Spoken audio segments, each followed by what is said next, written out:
What's up, everybody? This is the Anime Squad Podcast, episode 44. My name is Robbie. And this is Omar. And this is David. And this week, we're going to be bringing you guys two new shows. One of which we've had featured on this show since last season, but it's coming back. Yes. Another, which we've been highly anticipated, and we're finally giving it a shot.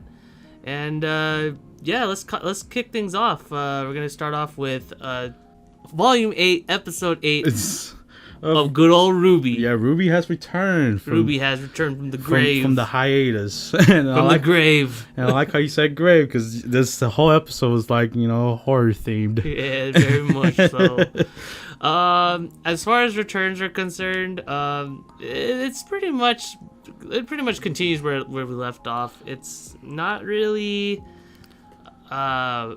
what's a good way of putting it? What's a good way of putting it? It's not good. It's not good. No, it's our heroes are still in a pickle. I mean, we pretty much came into conclusion that this volume is a lot of tragedies, a lot of not great things happening to our heroes, and this episode is a testament to that very idea. Yeah. Because again, RWBY, they do their thing. They try to find notes and stuff and help the cause, but with the literal demon witch leading an army to basically exterminate humanity, being so close. How do you really stand up to that? Yeah, and it's overwhelming for RWBY and the gang, because there's still kids in the end of it. And, yeah, it is too much for any person to try to wrap your mind after almost losing Nora or Penny going, I don't know what's happening with her. She just fell off the sky. Right. But luckily, since they're still in the Shini's mansion, they have light of hope and trying to make a plan. There is hope, but it's just man, where do you go from there? And it's and the thing with this show is it's pretty tough, because all they're going is down, down, down. There's no hope. Yeah. There's hardly any ups. There's no ups. There's just smidgens of finding stuff out, like the fact that the intelligent Grimm that they've been making is apparently people. Yeah. Just regular people that Salem's I guess been kidnapping. To me, it feels like they're losing hope completely. There's no way. The show itself looks like it's going in a spiral circle, and we're not coming out of it. And I don't know how they would go out of it, to tell you the truth. I mean, to be honest, it's a good way of putting it, because it's what do they expect us to do? I think the thing that they're expecting us to do is just at this point just to cheer on for the bad guys. Right. Because the bad guys are on a roll. Yeah, especially Salem. I feel like the only way they could get out of this might be by Oscar, or maybe Cinder turning a leaf. Yeah, who knows? 'Cause I'm not sure. There's gonna be some kind of MacGuffin kind of turn that's gonna turn the tides around. It's just, I can just see it, because it's literally Salem has everything that she needs. Yeah. It's there's nothing else really to do. So I don't know. We'll have to wait and see. Hey, at least RWBY's back. No more hiatuses. None of that. So we're gonna see through the end of Volume 8. I feel like this volume really shows the same beats it has of season 3. The no hope, humanity's at a loss and stuff like that. Yeah. And my thing is someone's gonna get the axe. Yeah. I'm wondering who's gonna be, and I'm just thinking it might be Crow. Yeah. I feel like that would motivate RWBY, maybe. Yeah, because it's definitely leading up to it. It's definitely leading up to some kind of character change, but with the character change, it requires a significant deal of sacrifice. Yeah, if I had to pick a list, it would be either Crow, Nora, or Penny. Those are the three. I don't know. I don't think another death would change anything, since she already has been through 2 deaths already, Yeah, I don't know. That's how I feel that's where it's leading up to in this season. Mm-hmm. But I don't know. I could be wrong. Yeah. Yeah, we need these girls to have more hope, because right now where we're going is we just keep going down and down. Yep. and hopefully the action gets better. Yeah. All right, that's our impression of episode 8. The comeback. Not a good comeback, but we'll see. Yeah. Hopefully it picks it up. And on to the next anime. We have supposed kid from the last dungeon Boonies moved to a starter town. Episode 5. And man, this. So It was on a roll. It was. 2 weeks ago we complained that the first half of the episode felt like it dragged on. This episode went by real fast. Like if you blink, I feel like you'd miss an important scene. Like you missed some characters, some plot development, and you're like, wait, what? Nah, you get hit with so many different like bam, bam, bam, New just characters. New characters, the little training arc they had. yeah. It's a lot of information. Yeah, flashbacks and all that. And they still kept the jokes. Yeah, no, they did, Yeah, and that I was think. funny. I think what kind of makes it work for this anime is that like the jokes are also like really timed really fast. Like in a way, it kind of makes me feel like I'm watching like an abridged series, just like instead of it being like made by fans of the show, it's just like it's made by them, by the studio themselves. Yeah. So it's great, honestly. Like if this is a nice, concise way of just getting all the information you want, plus you get jokes, and that's what more can you want, really? Hopefully it's not throughout the whole season. You get me after that. I wouldn't mind, honestly. I think like if it fits, I think it works. Yeah, because like the belt girl, she's pretty funny. So Selin, yeah. Yeah, she gets her jokes are pretty solid. Yeah, every I mean, time she like pops in. in this episode alone, we got the entirety of like Riho's motivation, featuring her backstory, the character that she looked up to through Roll, who was also introduced for the first time in this episode, and that's not even to mention like the 2 new characters that showed up. The sisters, the assassin sisters. Philo and Mina. Yeah, Philo and Mina. Yeah. And then like, and then on top of that, we also have the second year. Mikona. Mikona, yeah. Mikona, yeah. So many characters introduced in this one episode. Like I thought we were done with character introductions, but like, nope.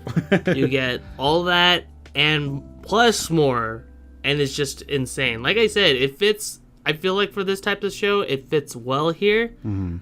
But we'll see. We'll see where this goes. Yeah. I mean, I'm glad like it's not slowing down, but at the same time, I was like, whoa, okay, this is overwhelming me for a bit. Yeah. So hopefully, like this where they left off this episode, it just sticks there. And then I'm also kind of glad that the anime as a whole, like we're in episode 5, but the anime as a whole doesn't put Lloyd like in the spotlight. Like he's not like he's overpowered, but like his naivete and like the fact that he doesn't know that he's overpowered, I think sells the concept of the show even now. Yeah. They don't put him into this main spotlight for too long because he himself doesn't even think of himself as like a main character.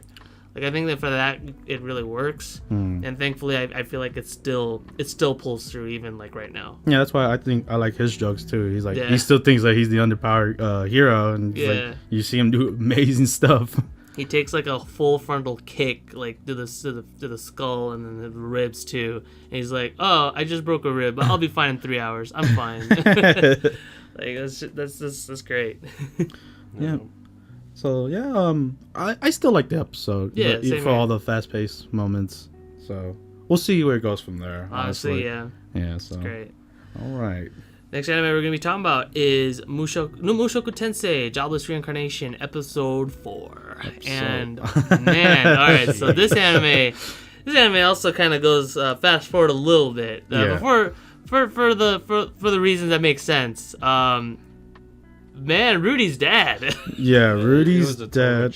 Yeah, it's tonal shift, but at the same time, it's a tonal shift. But at the same time, it still keeps with the style that we've been knowing so far. Like it's Rudy's dad messed up real hard. Oh yeah, I mean he's a scum. Yeah, a real baddie. He did the unforgiving. He cheated.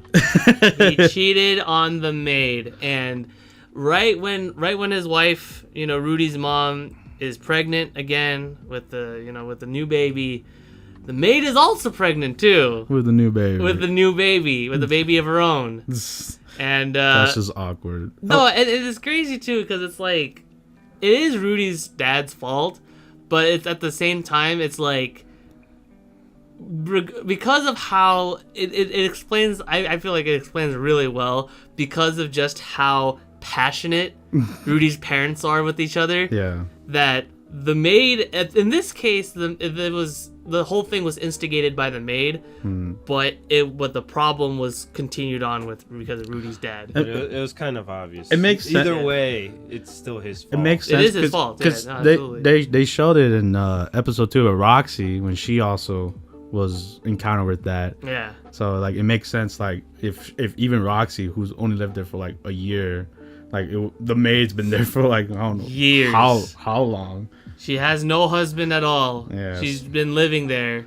So what is a maiden to do? Yeah. So I don't blame her, but like it's still horrible to do. Yeah. And hey, I mean, Rudy comes in clutch. He saves the day. He's like, "Hey, come on! I want a new brother and sister. I get to have 2 now. So come on! Yeah. Don't let her go by herself." That was pretty smart thinking of of him. No, and I love how we also get a time skip It was out. kind of weird. You thought it was No, weird? it is weird. It is. No, it's definitely way weird. he was saying The whole situation's weird. In the normal, no, even in like the normal context of things, it is very weird. And the only reason why it worked was because Rudy kind of came in. Yeah. And he used his quote unquote childlike innocence to basically win over the situation. Yeah.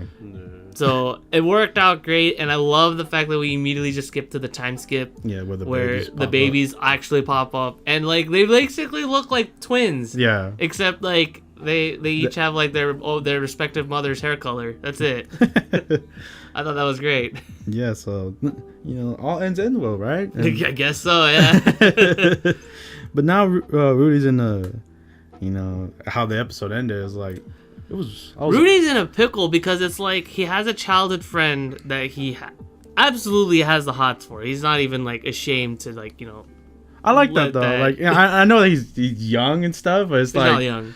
No, we already established Rudy's not young. Yeah. He even says it himself in this episode. He's like he's 40 something because he still has like his past memories. But regardless though, yeah, it is like a nice again taking that aside, it is like a nice childlike innocence where it's like, oh man, I want to, and it is a selfless thing on his part too, because he's like, he wants his dad to pitch in for his childhood friend Sylphie's tuition. Which he responded like every other dad would. Yeah, like, heck no. I don't even want to pay for your tuition. You suck at the sword. What are you talking about? Yeah. And he's like, but you cheated on my mom. You gotta make up for that. Yeah. No, but so he made a deal with him. Yeah, like to that duel they had, right? Yeah. And I like it too, because like since he's obviously great with magic, and when time came to like actually do the duel, like he used it to his advantage. But obviously his father, being a master of like the sword techniques, all 3 styles, baby. Yeah, all 3 styles. He obviously had the upper hand in that moment. And we also get introduced to another new character, Ghislaine. Ooh, mama, that design. Yeah, it's bold. Very, very bold in more ways than one. But hey, she shows up, and apparently she has like some kind of ties to his parents. And he's going on an adventure, gonna have a montage, even though he doesn't want to. Yeah, so I feel like... Did I get that right? Basically, he goes with her to train for the sword thing? Yeah, I think so, yeah. I mean, I feel like that's kind of where it's leading to. We don't know yet. Cause then he'll be able to go with the girl to that place, right? Sylphie? Yeah, because he's dead set on getting Sylphie with him. Because he even says it himself that, like, oh, shoot, like, Sylphie's gonna, surpass me. Like real soon, which is scary because Rudy himself is like amazing at magic. Yeah, without even doing the incarnations. Yeah, so it's like No, yeah, I think like the next episode will probably be like, I feel like because the way the new character gave up, like she was a mercenary, so I feel like he's gonna do mercenary jobs to like survive. Yeah. So I think it's gonna be a 1 episode kind of thing. Yeah, it's gonna be a montage for sure. Especially how this anime's how they like to fast forward stuff go. That I believe that. Right. So yeah, looking forward to that. Good episode, honestly. Even though with the whole weird drama. Get better on the sword. All right, on to the next anime. Oh man, this was a good episode. And this was Horimiya, episode 5. Episode 5. And I said it perfectly. No, you did. You did. And like, I just want to mention that I love that this episode basically started off with a misunderstanding between Hori and Miyamura, and it resolved nicely, yes, in a realistic fashion, because they were able to talk it out. Yeah. That was so refreshing to see. Like, it's not just like, oh man, I hate your guts because I'm suspicious of you, of like what you're doing. And like, oh no, it's not me, man. I need to have proof. Like in a typical anime, like when it comes to these like type of situations, usually takes like an episode or two to finally get for them to make up. They understand it wrong. Like, they understand what that misunderstanding going But like on. this, like literally lasted like 5 minutes, and like they understood. Like your generic animes where they say I love you, but you don't even they don't say it out loud. And like what did you say? Yeah, exactly. Yeah. No, my man here, he's like I know you heard me. You heard me. Yeah, you were awake when this happened. I was able to tell. That's why I said it. I like that, man. Yeah. I really enjoyed that, man. Like I was like, yes, thank you. Yeah, like it's progressing really smoothly, and like it just makes sense, like where it's going. Like it's not. Now where are we going after that? That's what that's what the anime is here for, and thankfully. We get to meet Hori's dad, who, by all intents and purposes, looks pretty much nothing like fits as her dad, because he himself looks like he's like a couple years older than they are. Like he basically looks like, again with the haircut and everything, he looks like a hentai protagonist, and I think that's beautiful. He looks like a rock star or something like that. Yeah. Not if your bangs are covering your eyes, my friend. They do. They also look like hentai protagonists. Well, maybe they don't, because they look like a real. No, but he does seem younger. He does, for his age, and the way he acts too, just nonchalant. And I think what also threw me off was the fact that Hori calls her dad by his name. Yeah, he calls him Kyosuke. I'm like, what the hell? So yeah, you would think it would be like older brother. I thought it was like an older brother, honestly. Yeah. Doesn't respect his dad. Yeah, it's like another Bart Simpson situation where he calls him Homer. But yeah, I liked her dad. Her dad that was cool. nice, yeah. And then the whole the green hair and Sakura and Red. Yeah, we get what the other secondary. We get a nice like insight on the secondary characters and kind of like what they're going through, because obviously we still have the whole situation with Itadori having that. Having his one-sided love for Hori, even though like he's been friends longer with her, he's known her for longer, but like stuff happens. Yeah, she fell for Miyamura. Yeah, that's life in general. It's like just because you like somebody like that, but if they don't love you the same way, and I also like that it's not gonna work. I also like going back to Hori and Miyamura. I like that their relationship, like, it evolves, but it's not like a flat out like confession. Yeah, like. They're basically like, yeah, I guess we like each other, so we need a big extravagant moment to like. It's like oh man, she's running away, but she comes back, she's like, I love you. Yeah, exactly. It's like it was like realistically like, all right, no, we're together, cool, like, perfect. Yeah.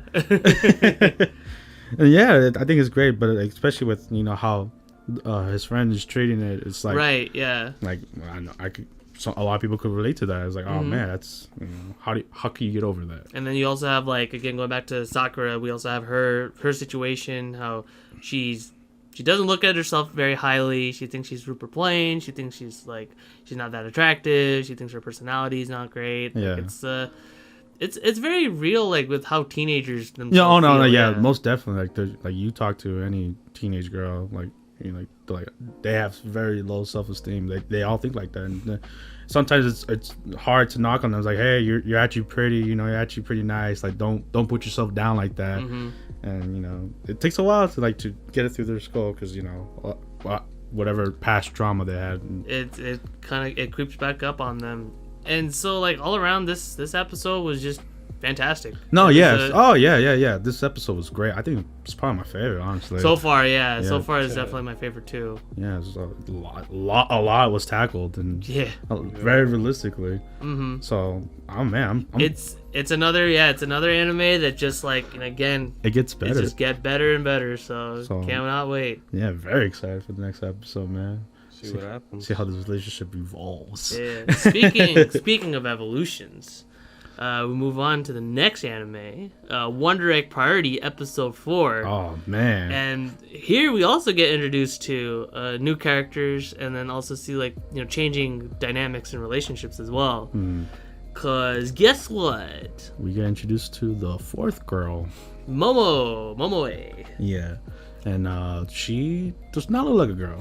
No, like her thing is that she wants to be treated as such as a girl would, but the problem is she's a very handsome girl. Yeah. She's a lot of people mistake her as a boy. Mm-hmm. They're easily just fall in love with her, but she's like, no, I want to be treated as a girl.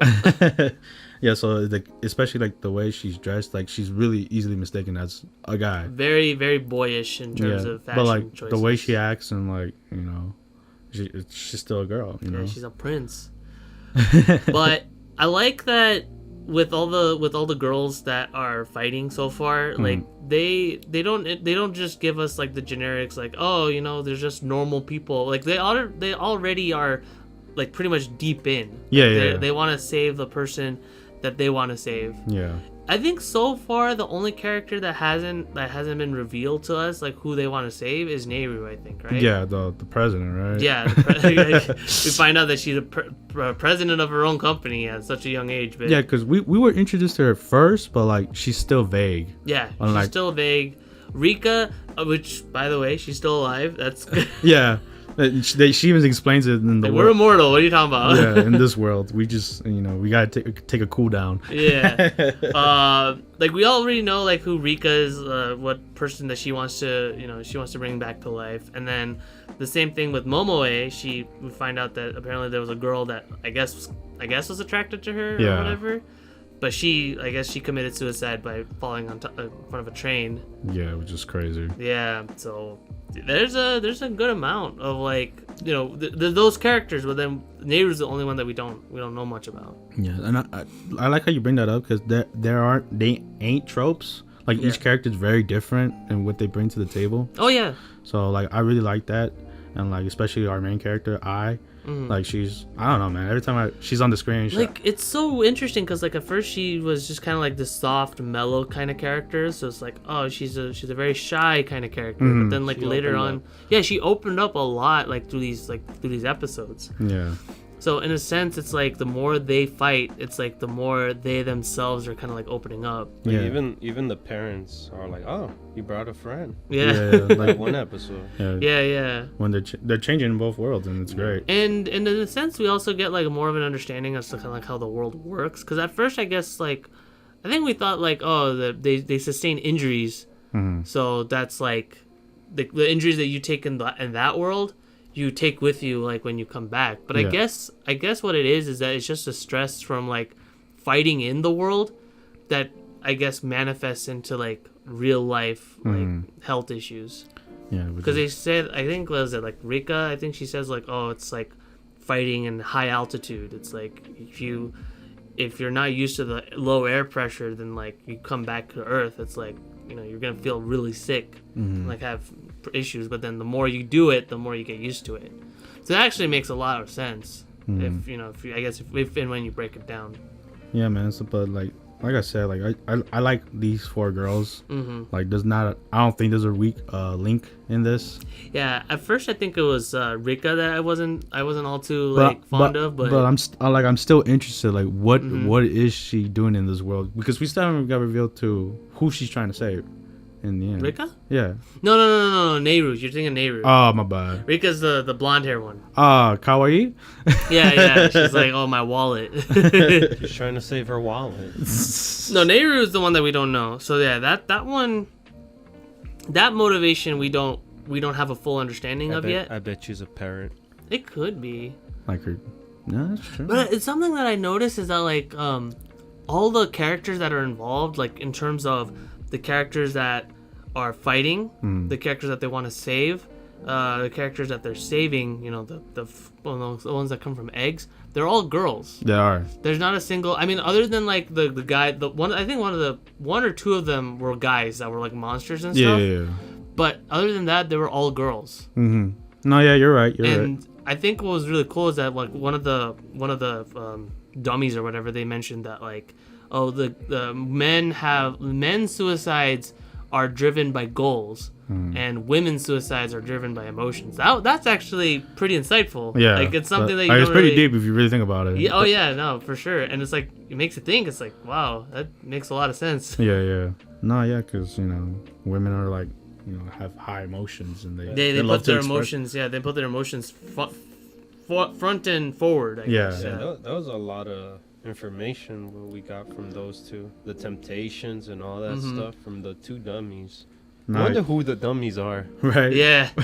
That is crazy. Like we still don't know who they are. No, we don't. They're really wise. They're God. Yeah, and playing God, checkers. God and God too. I don't think so. Maybe not. We'll see. We'll see. But yeah, I can't wait for next episode, man. Honestly, yeah. Like, we got the four together, and for whatever reason, I was like, oh, what was your name? Last name Sawada? What? So we'll see where that goes. All right, on to the next anime. We have SK8 the Infinite, episode 5. Yeah, and so I think we can. Dio. I think we can definitively say that Longa is basically the main character because, like, I noticed all the. You mean Snow? So yeah, all the fights that we've had, like, you know, all the races that we've had so far, are all mostly because of Longa. No, yeah, it's true. Because Like, Longa is the more interesting one coming in. He's the one that faced off against Shadow, beats him. He's the one that faces off against Miya, beats him. And now, in this situation, he's the one that's going up against Adam. Which Adam has his eyes on. So badly. yeah. Adam... The non-skater is the main character. Basically, yeah. I mean, well, because Rika, he is the skater. Oh yeah, he is the skater. Yeah. He's like a mentor, mostly. Yeah, exactly. The Boruan mentor. He's the one that teaches him the ropes. he may not have the skills, but like he has the passion to to bring Snow into the skating world. Yeah. And that's why it makes him the main character. No, yeah, and I think that's what, you know, they're both pretty good together and stuff like that. But yeah, most of the time it was Dio. Yeah, Adam. Dio wants. Adam in general just like brings forth so much energy because he wants Snow real badly. Why do you guys keep calling him Snow, by the way? Because he calls him Snow. Yeah, Longa's everyone calls him Snow. Yeah. Oh. Because he's a snowboarder. Oh yeah, I guess so. Yeah. I just call him by his real name. I'm like Longa. Yeah. Or if you want to call him Eve. Oh, that was revealed in this episode. Yeah. But I like their race. I like their race. Their dance. Yes, their dance. The Manitou. I just like how it started off, because you know how like we seen Adam, how he starts off his race with a fine sig, and then he's like, and Longa's like, Longa's like not even starting. And he was like, you better start with me. It's like, yeah, you know what? I'm not gonna waste your time too. He's like, okay, forgive me. They go off, and it's just. I love that he starts dancing on his skateboard while riding it. Yeah, man. Adam's that's a character, man. That's a very like expressive. He's very expressive, very much flamboyant, and it's just such like his alter ego like versus like his real life like persona is just so contrasting. It reminds me a lot like Shadow, but like his actual skateboard like persona is just so much more bombastic. It's just like it literally like I'm not even just chewing the scenery. He is the scenery. Yeah. He demands your attention whenever he's on screen, and it's just beautiful. Yeah, it's fantastic. I love Adam, man. He's crazy. Yeah. And I think like just with how the episode ends, like I think it was very appropriate just like leaving it off like, okay, police comes in, we're not gonna be able to finish. Yeah. Because like you could tell, like, yeah, this. It's just, so what if he's like, if you weren't like caught in the hug? Yeah. You know, it doesn't matter. Yeah. Now he wants you even more. Yeah. Oh man. Okay, just one little nitpick. I love how he pulled like just a random strangler, like watching the race. Oh, and he's That- like, no, it happens two. literally. It happens literally. It's so extra, very extra. I love it. It happens right after like Longa like jumps over him and he doesn't get caught in the thing, and he's like, I found my Eve, and he immediately just goes in. No, it's funny before that too, where he's just standing there. Yeah, He's- just he's amazed, yeah, right? It was amazed. It's Like he did did this. that just happen? Yeah, he just stands there, and I'm like, okay, maybe he's just broken. He Yeah, doesn't want yeah. to continue anymore. But nah, he literally just darts. He catches up. You see and his like, red eyes. red eyes, and then like as soon as he does the turns, he just grabs whoever's nearest to him and just tosses him out of the way. I don't think he tosses them. He pulls them so he could push himself. Yeah, more it kind faster. of felt like a more of a momentum swing. Yeah. Momentum swing. But that's crazy. I love that little detail, man. It's just great. Other than that, I guess the one that worries more often is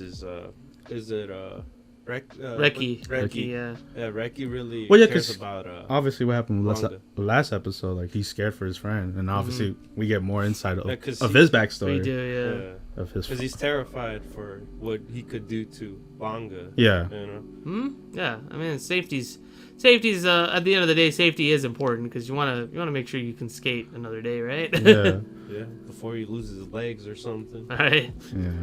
I mean, that's what a bro's for, man. It's like, you know, like I've been through it, bro. I don't want you to go through the same thing I did. Yeah. Well, he's thirst for blood too. Manga. Yeah. All right, but yeah, this anime is crazy. It is, yeah. Like it's just it's the show. Like these shows in general is the shows that just keep on giving. Like, No, it's yeah, just, exactly. it's just beautiful. Beautiful, beautiful. All right. Next anime we're gonna be talking about is Promised Neverland Season 2, Episode 5.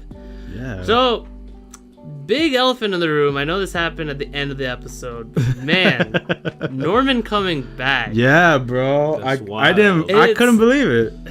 Man, I it's- couldn't believe what I said.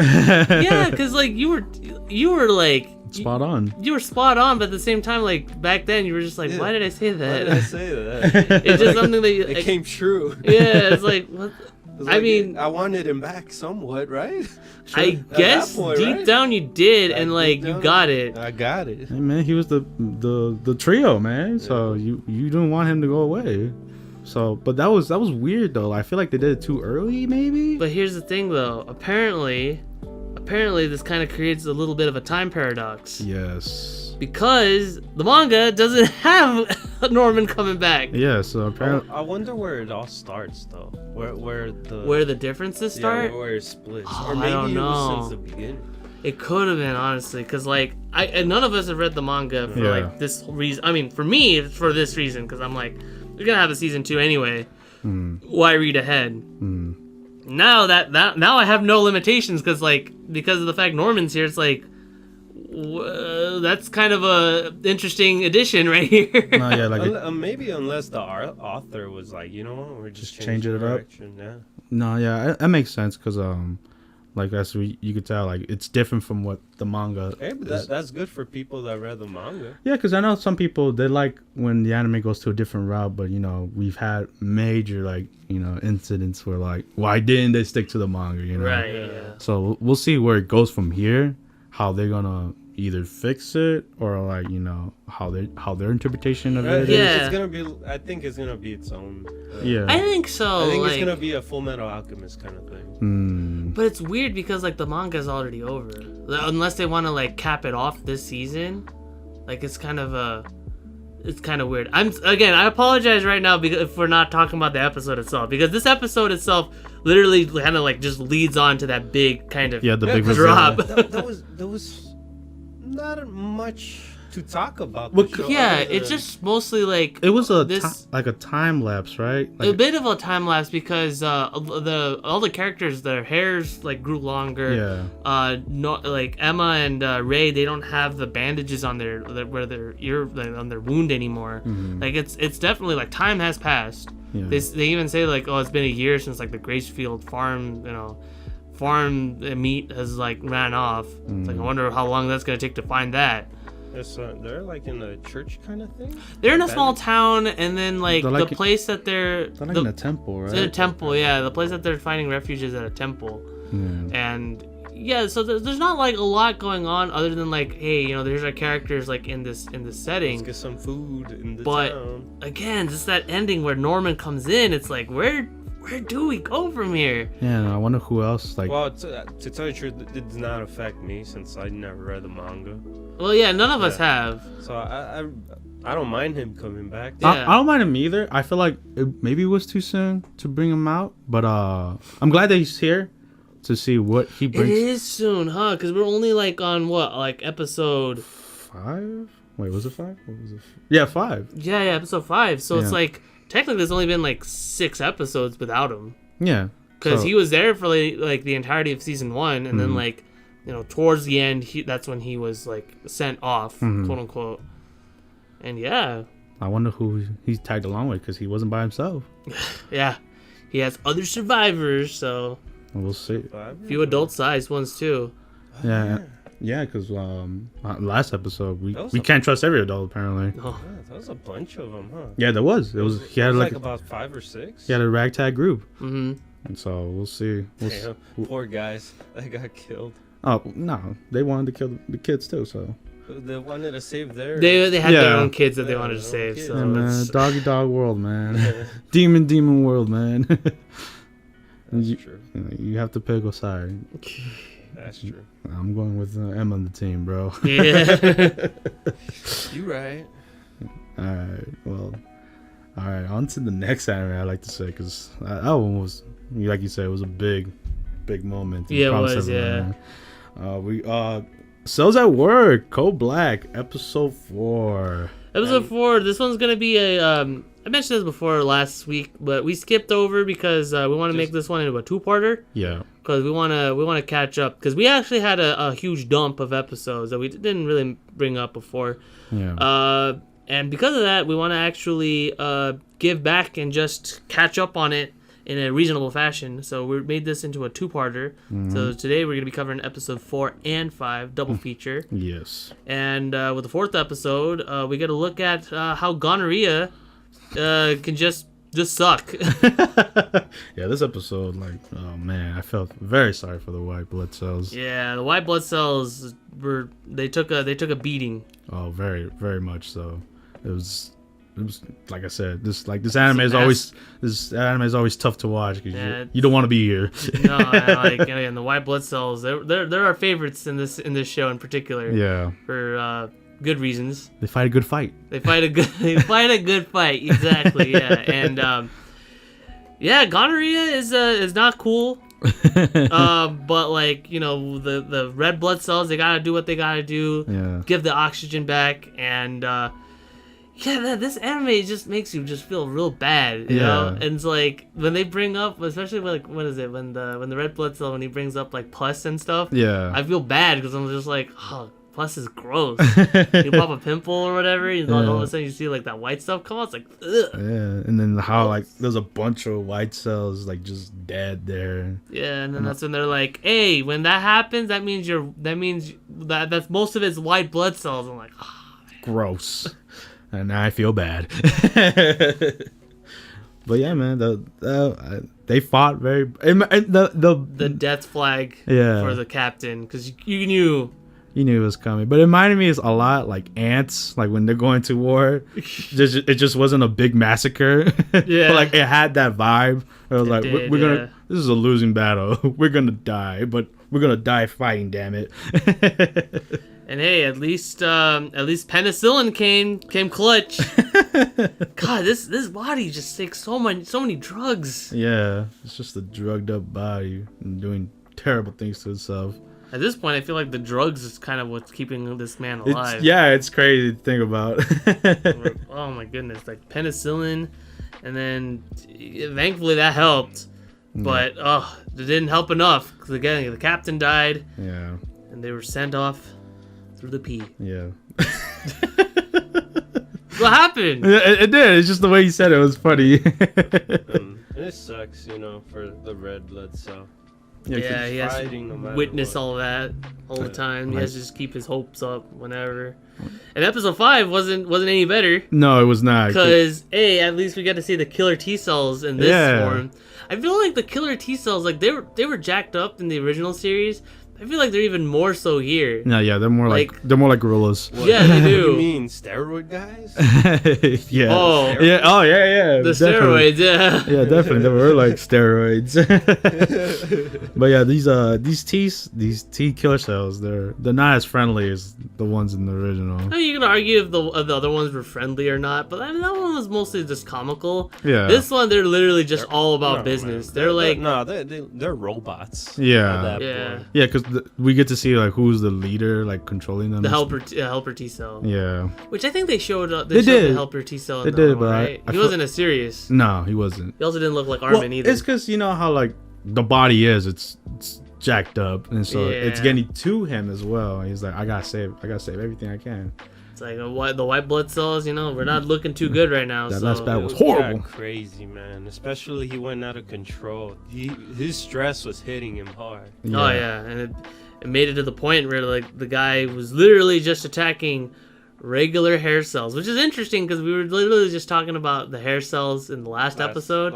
No, not last episode.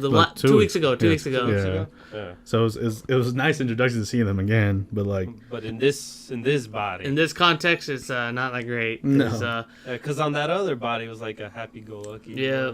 Yeah. But this one, like. And now we get to figure out where spot baldness comes from, and it's it's when you're too stressed. Your T cells go wild and instead attacks your hair. So that's not cool. It's like that whole comical thing where people rip their hair out. Yeah, it doesn't grow back. Yeah. That sucks. Yeah, but like David says, steroids came in to save the day.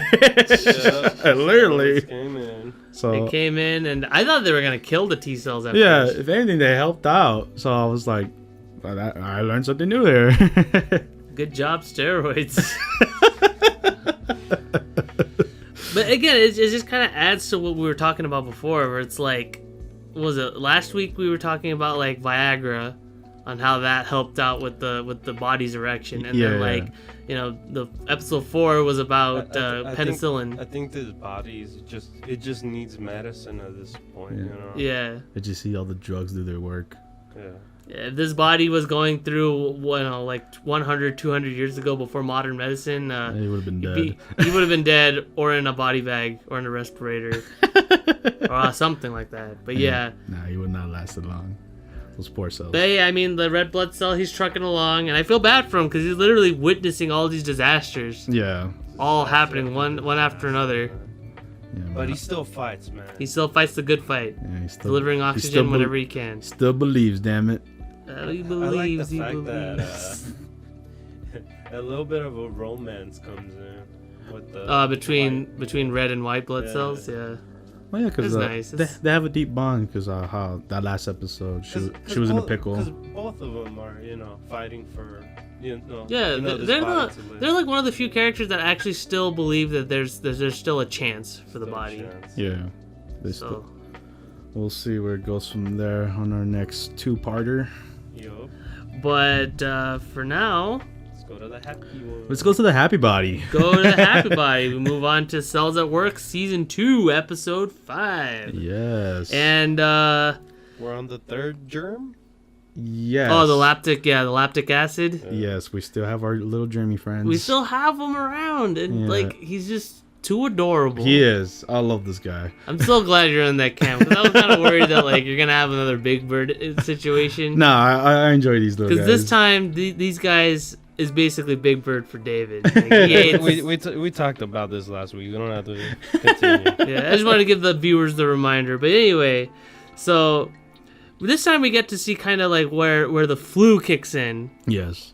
And we also, I mean, I think in general this is the first time where the NK cell actually gets a proper introduction, huh? Yeah, because she shows up just randomly in the last season, if I remember. Yeah, and now it's like, okay, yeah, she's specifically her specific function is to like take out like foreign substances like glue and such. And also like fake like cells, I guess, the ones that are not part of the body, because she would take out any cell, right? Yeah. She's basically like an assassin. So she hides in the shadows. So that was really cool. Any traitors. But we also find out what happened with the lactic acid from the last episode, where like, you know, he was kind of going through the drain pipe, and the Ordinary Cell's like, no. And the dendritic cell actually finds him. Yeah. So that was really cool. And just taking care of it all adorably. Just feeding him cookies, which is just so weird, because it's like cookies is like the one thing where it's like, how does that like work in the body? Yeah, you know? exactly. It's like cookies don't exist. Maybe like the body's eating cookies. How do you know if it's a cookie? They say cookie. They do? Yeah. Well, their interpretation of the cookie, I guess. Yeah, and that was really creative when the dendritic cell literally just kind of like snaps a piece of his newly formed horn, drinks from it, and he's like, "Oh baby, I'm getting my power." It has awoken. All around, again, this is just like really cute episode when they showed off like the embarrassing pictures to give him motivation. Yeah, like, oh like it was some type of what is it, the some goo thing that goes through cells, and there was an actual term for it in the show, but I forgot what it. Polysaccharide. Yeah, was it that? It was like a immunosymptomatic polysaccharide or something like that. I'll put the full term right here, but it's a really long title. But yeah, it was basically kind of like an immunity boost. And the funny thing is that it's pretty much just blackmail the other. Yeah, in the context of this show, it's a blackmail. They have like photos of like when one of the white blood cells was fat, and like, and then they get so embarrassed that they boost up. You know, the cells themselves just boost up. Yeah, they don't want to get no one to know about their dark past. At the same time, they boost up and they start fighting like crazy. Yeah, I mean, like, hey, they put in some work, and again, like another one leaves, and the third lactic acid finds his friends. And we're down to one little germ. Now, I like how the red blood cell did not show up at all in this episode. No, that's like David said. At this point, it's not her season. It's not. It's all white blood cell. This is his moment to shine. White blood cell and the others. I think they're trying to make it so that it doesn't seem like the same anime for black. I guess black. So. I mean, like, yeah, because I feel like there were more fights, right? I feel like Cells at Work Black is more like season 1 in a way.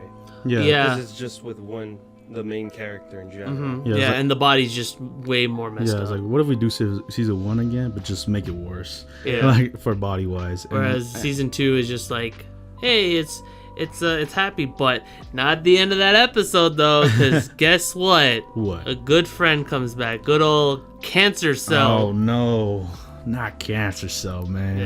Yeah, pretty much the bad guy on season 1. Yeah, he comes back and he looks very similarly to Tetsuo from Taiso Samurai. I mean, no, from Akira. Yeah. Did he have those arms like that before? Right? No, because he evolved a bit. They showed that he's like a clone. He's like a clone because his genetic makeup is like still active, so they were just able to like clone him. So he kind of looks like he came out of a tank like Cell. Perfect cell. No, nah, but like so bug cell. Maybe we'll see. Maybe the little germ could actually help out this time. Yeah. Against it. Hopefully. We'll see. I think with this one we'll have like 2 or 3 episodes of it. We'll see. It's gonna be an arc. An arc with the last germ. Mm-hmm. All right, and with that ends with our shows of work extravaganza. Yeah. And we move on to Dragon Quest Dai, episode 18. Episode 18, and this one, if you're looking for Dai in Dai's adventure, he's not in it that much in this episode. Kind of takes a sideline for this one. Nope, because guess what? What? Hyunkel versus Hadler. Oh man, the matchup I didn't think was gonna happen, but Vegeta versus Piccolo.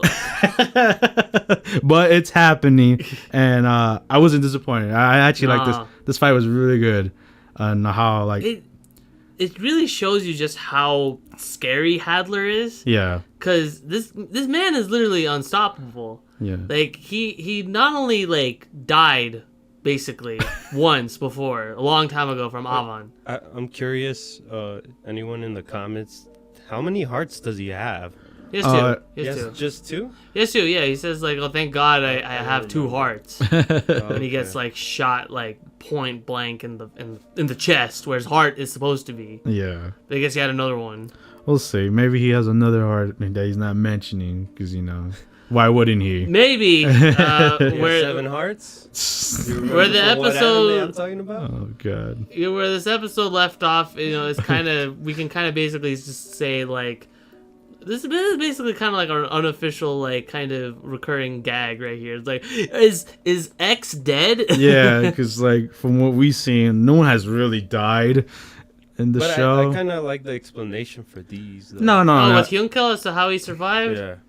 I mean, yes. At the same time, the fact that like he's a powerful dude. The fact that none of his no part of him other than you know regular burns was like no 3rd degree burns at all. Thankfully, magic. He probably has some type of magic that yeah. Without getting. But I am glad that he's back though. I am glad that he's back. I'm glad that Crocodine's back because Crocodine's another character. If anything, like, Crocodine was more of the dead guy. Yeah. No, but he was pretty goat in this episode. Yeah. His bird is this goat. Oh yeah, definitely. I don't know how that bird could carry him. The Eagles. The Eagles are here. Oh God. But yeah, man. The fight, man, it was just awesome to look at, and just like even with like the nullifying powerful spells armor that he has, it's still an even match. It's just crazy to think about, you know, how powerful Hadler is and stuff, and just how he overcame to like his weakness and stuff. He's a dick. I really hate him. Yeah, man, that's a bad guy for a bad guy. Yeah, man. That's how you write a good bad guy. I just plain out hate him. Yeah, and but yes, I hope he dies, but hopefully that is the last we see of him. But again, we don't know. I doubt it. I very doubt it. I do also want to see more of Hyunkel too, because like Dai, it's weird too, because like Dai actually didn't get to see Hyunkel come back. No, because Dai was at the other side with Crocodine. The Crocodine, yeah. We'll see what happens with the guy, the villain dude, the puppetry guy. Oh, Mr. Varn, yeah, because he does show up. So we don't know. Yeah. I'm legit curious as to kind of like where that's gonna go, and like I like how Flazar's like, what's going on out there? I guess Hadler's dead. Oh well, I'll steal the glory. Yeah. I like the whole thing too. The force field. He's like, whatever's about it too. Yeah. Like it was his backup plan. Yeah. So yeah, we can't wait to see the Dai versus Flazar rematch. Hopefully it's gonna be next episode, but yeah, we'll see. We'll see for that one, and then on to the next anime. Yeah, or that's what we would say, but unfortunately, so we had this anime. Well, most of our anime we usually cut off after 2 or 3 episodes, but due to reasons of disagreements and such. This is going to be the last episode of Re:Zero Season 2, Part 2 that we're going to be talking about. Episode 5. Yeah, because David's not a big fan of kind of like where the anime is going. And so we pretty much stated before that we want to keep anime that's like all 3 of us can enjoy and such. So due to that, we're going to be cutting this off from the list. Again, we apologize. We know we did mention that like if you guys want, we can bring it back. Yeah. We did bring it back, but due to where it's going, David's not fully. It's not changed his mind. It has not changed his mind at all. No, I'm gonna still watch it on my own. Yeah. I'm not gonna. The reasons I was annoyed with this episode the most. Yeah. I guess the other 2 weren't that bad, but this one just bugged me a lot. Yeah. Throughout the whole episode. Well, yeah, but this episode was slow. I would say. I disagree. I actually really enjoyed it. Yeah. I don't know why. I'm really invested on kind of like where the anime is going. Yeah. And I liked it a lot, but I mean, again, due to kind of where it's going, I think this is the best fit of just kind of having it dropped. Yeah. We'll all watch it, but as far as we're all concerned, we're gonna watch it in our own way, so that way we all can have. And if we our own watch thing. it on our own, we'll talk about it eventually. Oh, I'm definitely gonna. Yeah. I'm gonna bring it up whenever Whenever possible. No, well, when we come up with what do you call it? Once we finish with anime. Yeah, we'll like if we have like certain animes on our own and we watch them on our own, then we'll bring it up on the final days. Yeah. We'll be sure to have a spotlight for it. But if you guys are here to like hear us talk about Re:Zero each episode by episode and kind of like how we feel about it, this isn't the right place for you. We'll talk about it when the time is right, when the season's over and the season itself is over. And hey, who knows? Hopefully, if and when season 3 comes around, and if the format is more suitable for the three of us to all enjoy at once, we might bring it back for that. But for now, we're just going to leave it be and just have us tackle it on our own discretion. Yeah. So, do we just leave off of that, or do you want to talk about the episode? Yeah, leave it off of that. Okay. Yeah. All right. So, sorry for everyone that wanted Re:Zero. We tried. And we move on to the next anime. Jujutsu Kaisen, episode 17. Oh man, this was action packed. This was action packed, but it was mostly an interpersonal one. So there were some goofs and gaffes that we got to see, but for the most part, it was just mostly focusing on the Mai and Maki rivalry. Yeah. No. Yeah.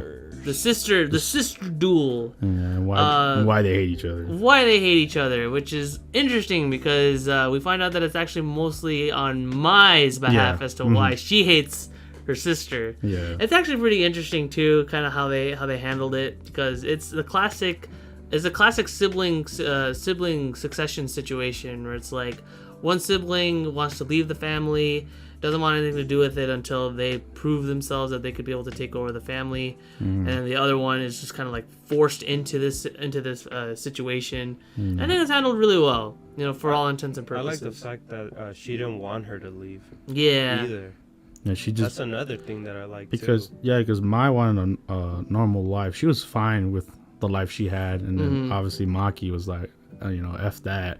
Like, I want to be strong, and I want to like prove myself out there in the real world. Yeah, and Mai just wants to just stay away from all that. Just wants to be like kind of comfortable where she was at. She hates curses. She hates having to deal with curses. She just hates this. Yeah, but obviously, both they're twins apparently. Yeah. So she has their family, their whole family thing, like the lineage and stuff is like pretty messed up. Like if you don't do this right, you're basically like cut. And they're they're a really influential family too. Yeah. Which is the problem. Yeah, it's still affecting Maki because she's still a second gear. Yeah. But like when everyone's looking at her fight, it's just like, whoa, she's way better than the second year. Like, why aren't we promoting her? And they're like, oh, it's because of her family. Like, damn. Yeah, literally. It's really affecting her. Like, Maki is like amazing, even though she can't she legit needs glasses just to be able to see curses. Because herself can't, like, in general, can't see curses at all. She's a regular person, in a way. She's a regular. No, the main defining thing about Maki that makes her unique from everybody else is the fact that she's just insanely strong. Yeah. That's literally it. She's just really, really strong. Yeah, and really skillful with like weapons. Yeah, but and Mai, she, even though she didn't inherit the strength, she's basically like a regular like curse like jujutsu fighter. Yeah.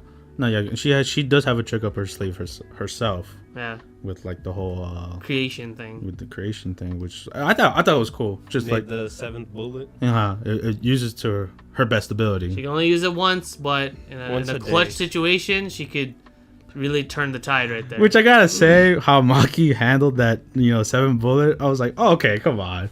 But it was cool to see how she just grabbed the bullet. I mean, it makes sense because Maki, like, she, again, even though she's a normal person, she takes her training like super seriously. I know, but just like, dang, you just caught that bullet. And then that's crazy. And then the attitude to the dad, right? Yeah, Maki's like super strong, a strong female. Like, I'm gonna come back. Yeah, I'm gonna be the head of the. Yeah, I'm gonna beat you. I was like, dang. Like, Dad, girl. you're going down. Yeah, I mean, like most of the episode was dedicated to this, but the beginning of the episode we were kind of treated to the Nobara fight versus the Momo, yeah. Yeah. I thought I liked their fight. That was clever, like Yeah. just the tricks that Nobara had up her sleeve with the nails and everything, and like the voodoo dolls. Like it really does kind of show us more of her her versatility with her tools. I was not getting the whole the reason why she was getting mad because of being pretty. No, the thing is that Momo had a very she had a very black and white view on like how men and women are treated in terms of like combat and warriors and warriorhood and stuff like that. Like how men, when they have face scars and stuff like that, that's treated as kind of like a symbol like of manhood and such. Yeah. But if like women have it, then that's you're basically, you ruined your life right there. Yeah. So. And Nobara, she's bringing up, she's like she doesn't care about any of that, but she just goes off her own beaten path. Like she wants to feel pretty, she'll do that. She wants to shop, but if she wants to be strong, then she's gonna step up to the plate. Both. Yeah, she'll do both. And that's kind of like her thing. Oh, okay. Yeah. So that's kind of like what she's bringing up. And man, that was a cheap shot though, when she was like right when she was about to get that second hit off. Yeah. And it's like bam, she gets shot in the Oh, head. how she brought up the squeaky hammer? Yeah, squeaky hammer. Because she didn't want to kill her. Because they're all still in the same team, but they're like. It brought me back memories of another show that had a squeaky hammer. I got a slight Omar chuckle out of it. knows I don't about know it. why. I didn't find it as funny as you guys. I was like, that's pretty cool. I didn't Omar really... knows, right? Omar, you know what show it is? No, tell The me. Squeaky Hammer? No, tell me. Come on, man. Tell me. I don't know. The guy that did Chavo del Ocho? Oh, Chapulín Colorado. Yeah. Oh, if you don't know, it's an old Spanish TV show, like 70s, 80s. But his whole... No, yeah, his whole shtick, like he's a superhero, but he has a big giant squeaky hammer. Oh. Yeah, he's really cool. He actually in One Punch Man season 2, there's an actual hero that kind of represents him. Oh, really? Yeah, he's the red hero guy with the big hammer. Oh, yeah. Okay. So if you don't know, like that's how he looks like. But it's funny because when I saw the squeaky toy, I was like... If anything, like it reminded me like because she popped that out of nowhere. Yeah, she did. She just Caught me off guard. I like how she just popped it out of her bag and just like. Jeez.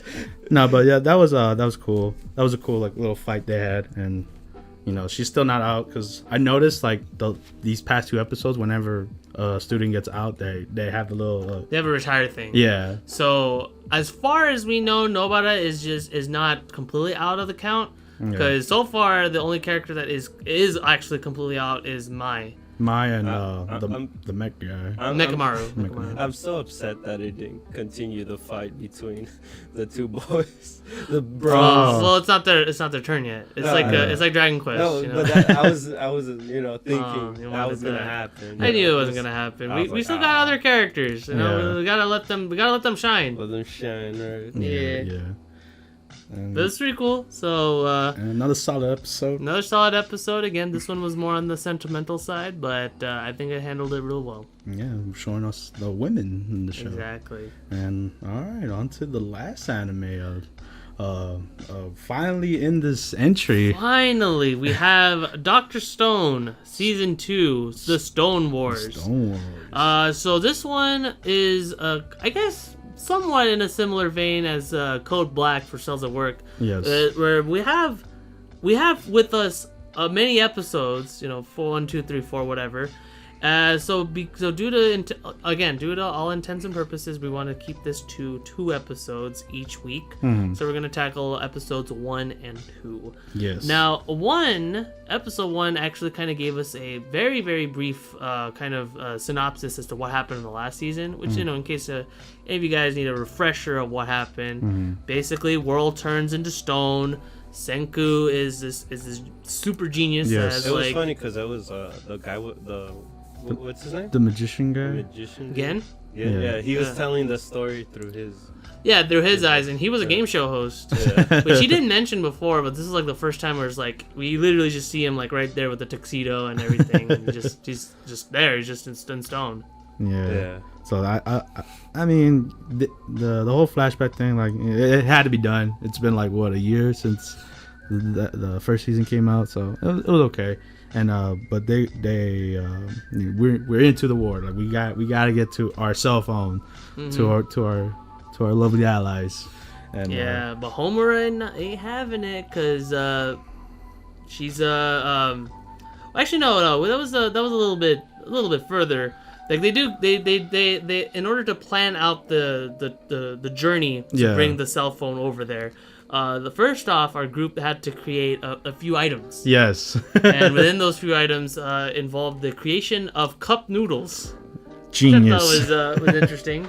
Yes, because everybody knows ramen in the kingdom of science. Gotta have our space food. But I thought it was genius because like it makes sense to have food ready on the go. On the go. Yeah, so that was I first thought it was dumb. I was like, why would you need that? And then like when you later see it in the episode, it's like, okay, that makes sense. I mean, because you're gonna what are you gonna do for food? Yeah, you're gonna hunt, but that's gonna use up more energy. It's a good traveling. Yeah. Food. So so they don't have to worry about that. And they also make another mention the whole sonic boom decoys, I guess. Yeah. Which no, that's a little further too. That's a little further. That's a little further. That also happened in the second episode. No, that was in the first episode. No, like the end of it. No, you're thinking of the episode 0 promo. Yeah. No, that's literally in the first. Was a promo. That was literally in the first episode, guys. Because that's how episode 2 starts. No, episode 2, like the way it started was where Senku and Gen were talking about like overthrowing Tsukasa, and Gen was talking about like that's still in the first episode. What? You know what? It might be. Well, either way, it's both episode 1 and 2. Like this is a combo. This is a combo. So like again, forgive us if our references are not matching up to what we're talking about. But I do get where you're coming from, because it is something that they do end up doing, regardless in episode 2, where the gang does they do use those sound explosions to their advantage. Yeah. Because basically Homura, who's the personal spy of Tsukasa, is just there vigilantly looking out to see what the Senku boys are, or Senku boys and gals are up to. Yeah, the Kingdom of Science. The Kingdom of Science, and what they're up to. And I guess prior to that, they had a plan too. Yeah, Senku and Gen. When does Senku not have a plan though? Well, it wasn't his plan. It was more Gen's plan, because he comes to his room. Yeah. To like how to manipulate the other side. The other side and stuff. To like that was pretty funny. Because the whole point, like they still don't want a bloodbath. Right. Which obviously the other side wants. Yeah, and it kind of comes clutch too, because it's like there are moments later on in that episode where it's like, man, we got him right there. You literally just ended right there. Yeah. And like Kohaku even brings up, it's like, hey, if push comes to shove, I can just cut her head off with my sword. Yeah. And Senku's like, come on, have you ever killed somebody? She's like, no, I didn't. I like how he brings that up too, because it is very different about thinking about it and then doing it. Yeah. Because like thinking about it's easy. Like you the thought of doing it is like, I kill somebody. Yeah, like it's like when you play like those GTA, I guess like you can kill anybody in that thing. But like imagines like. But I guess for his sake, he's like, I don't want no one to kill no one. Well, yeah, he doesn't want anyone to go through that. Yeah. So like, So that's science is gonna win. Yeah, that's why he says it to her. And I thought, you know, Senku being a great character that he is. Mm-hmm. But yeah, the gymnastics girl that we find out that she was in the past, like, great scout. she literally just like runs away like nothing. Yeah. But not without that flashbang coming in to like just literally track her. Oh, this is the funny part comes in. Oh yeah, because Senku gets her, and like he has her pinned down and everything.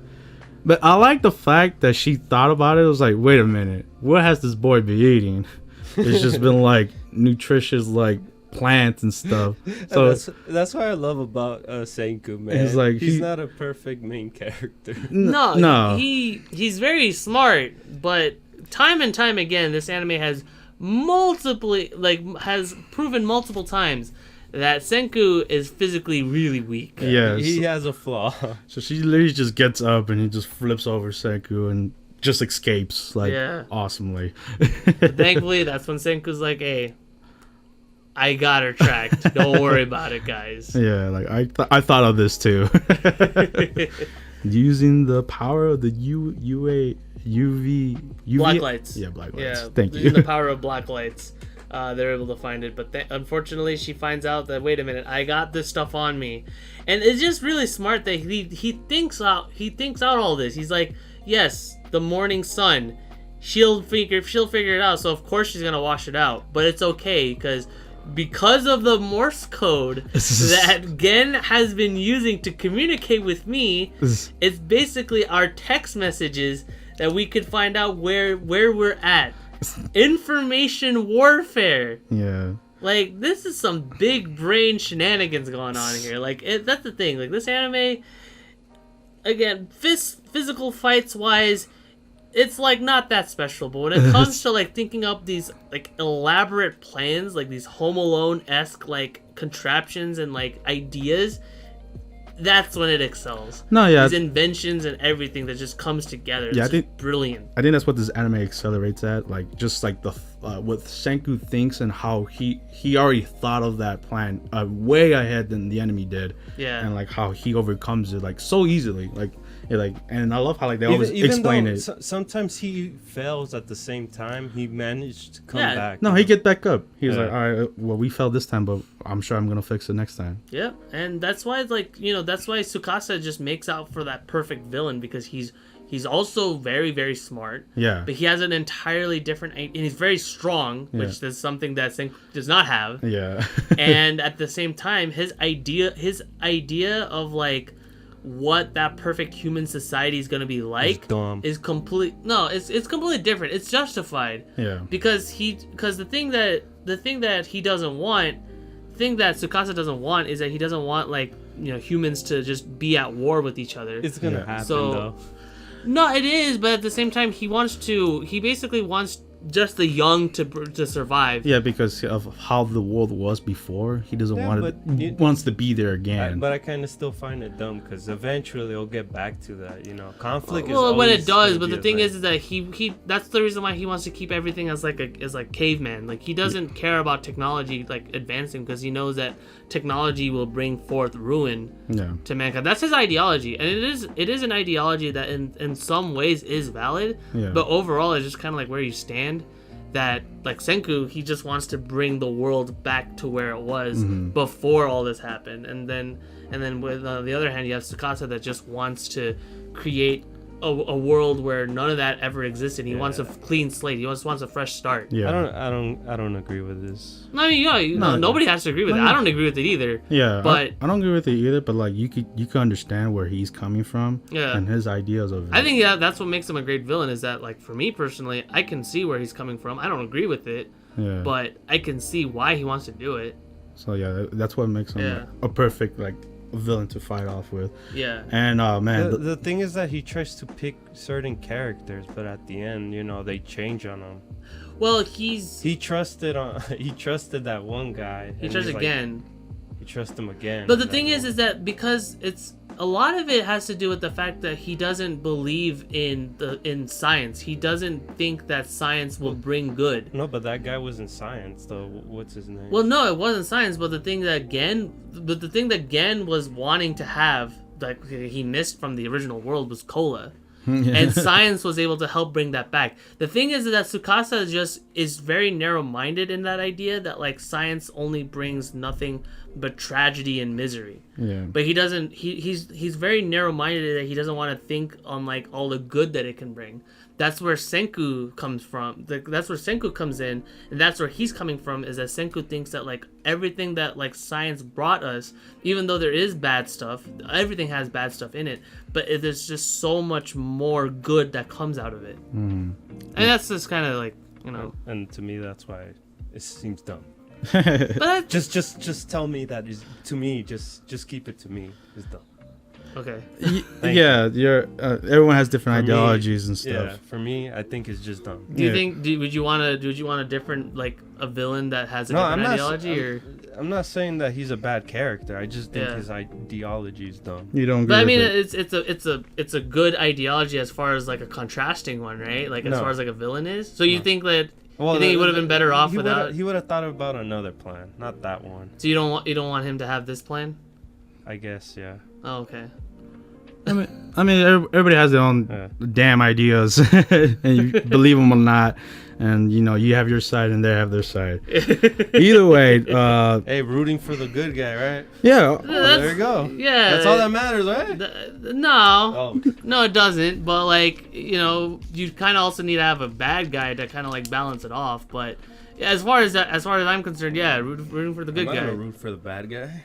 I mean, it's kind of like the whole thing with Batman and the Joker. You kind of get it, like why the Joker and the Batman have their ideals and stuff. All right, I get it. I'm just saying it's a bad. No, but it's a good discussion to have because, like, again, this anime does kind of like pose that open-ended ideology of kind of like we get to explain like what both sides represent. Yeah. So it's very cool to see, and obviously Senku and the gang they finally put the telephone in for our returning characters, man. Taiju and Yuzuriha. And man, how they brought these two back. And like it's so weird because even though it's been so long since I've seen these characters, I'm like, when I saw Taiju, I'm like, he's gonna scream, he's gonna yell, he's gonna scream, he's gonna cry, and then he's like, Senku! And then Senku's like, a screaming idiot. And that's what I love about Senku like so much, because like even though he's so smart and like he's like